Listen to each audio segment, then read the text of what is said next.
Welcome to the deep dive. If you're a young family and you're just wondering why everything, housing, childcare, just basic services, feels like it costs, 25 to 40% more than it should? Mm-hmm. We dove into the sources and we think we have the answer. It's this thing we're calling the compliance economy. Exactly. And our mission today is to try and quantify this. The sources suggest this system is pulling an estimated $24,500 a year from a typical family. And that number, it's basically a trust tax. The whole compliance economy, it just replaces simple human trust with layers and layers of institutional verification. You mean things like licensure, insurance, all that red tape? Right. And that creates this massive gap between the actual cost of a service and the price you pay for it. That's what we're calling the compliance wedge. Okay, let's unpack this. Yeah. Let's start with the biggest one, housing. Right. So people always blame, lumber costs or labor shortages. But the National Association of Home Builders, they published some really hard data on this. And what does it say? It says that government regulations from all levels account for a staggering 23.8% of the final price of a new single-family home. Wait.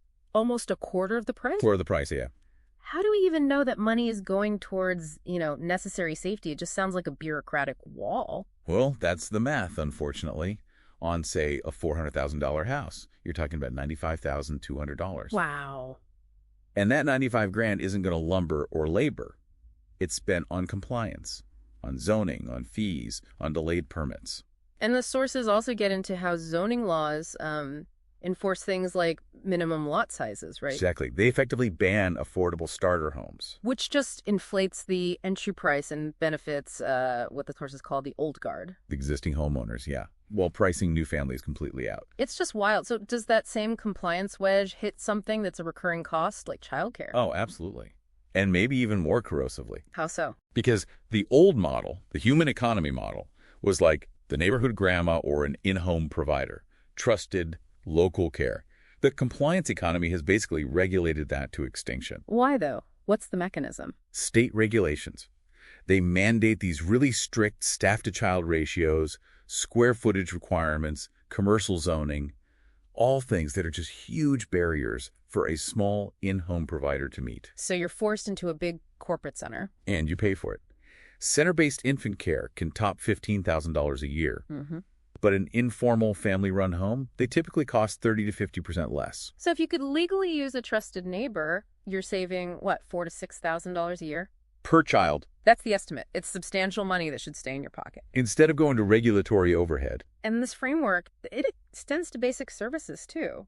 Occupational licensing is basically a government-granted monopoly. So it limits who can work, and that just drives up prices? By about 15 to 25%, according to the data. The most concrete example we saw was what they called the handyman ban in Georgia, I think it was. Mm-hmm. There's a $2,500 cap on any unlicensed work. So if my porch repair is, say, $3,000, I can't hire the handyman I trust.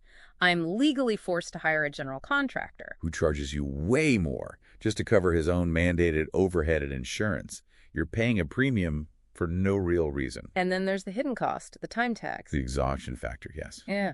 It's all the hours families and small business owners spend just navigating compliance, filling out forms, dealing with permits. So that feeling I have on a Sunday that I'm just drowning in paperwork and bureaucracy, that's actually costing me thousands. It is.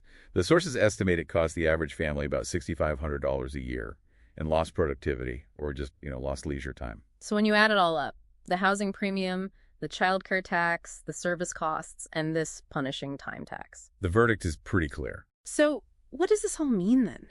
That $24,500 compliance tax is real.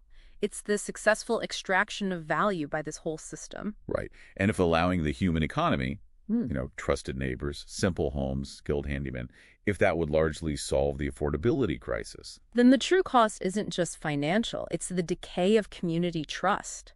That's what we paid to create this whole regulated system. And, the discussion about this compliance economy, it raises a really important question.